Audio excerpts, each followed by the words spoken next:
On in business news, the air freight industry, like every other industry, not spared the pain of trade tensions. The CEO of Singapore-based cargo handling company SATS says it's staying nimble and focusing on customers.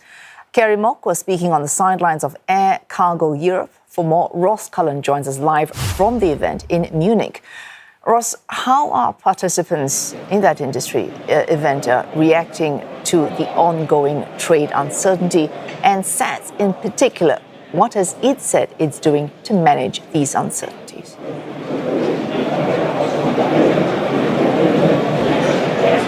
Well, that volatility in world stock markets, those uncertainties we've seen running through the global trading system as a result of tariffs, aren't just having an impact at government level, at trade policy level, they're also trickling down to corporate level as well. And we heard from Kerry Mok, the chief executive of SATS, speaking to CNA earlier at the Transport Logistic Conference. And he did say that it's the imposition of tariffs and then the postponement of those tariffs, a secondary reimposition and then a secondary postponement that has caused some uncertainty.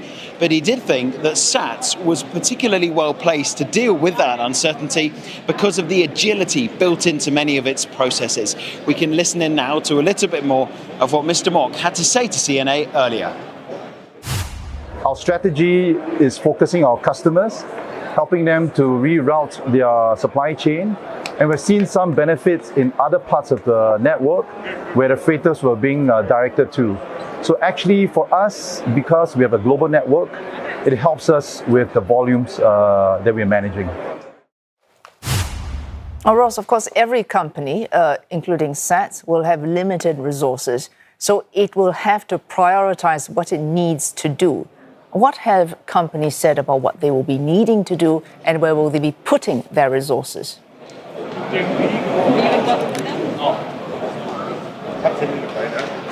Well, there is a 5-year plan and there's a 10-year plan, and certainly Mr. Mok was saying to CNA earlier that he wanted to see continued growth. He wanted to see a continued customer satisfaction and expansion into new markets like Latin America, but also building up capacity at existing hubs, for example, in Europe and the United States and in Southeast Asia. But one area that's of a particular importance, he thought, to the company was artificial intelligence. Now, the AI is already being used by SATS to try to improve efficiency, but the whole cargo industry is very complex. It's time pressured, it's time critical, it's often temperature critical when we're discussing about perishable food and goods, pharmaceuticals and medicines that need to be delivered at a specific temperature and in a specific time. And so if you do have obstacles along the way, for example, if a truck is late or if an aeroplane is delayed in taking off, that can throw out the whole of the workflow, the end-to-end supply chain.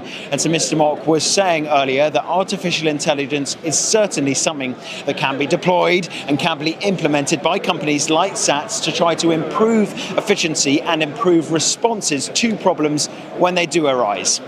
Oh, thanks. That Ross Cullen there reporting live from Air Cargo Europe that's going on right now in Munich.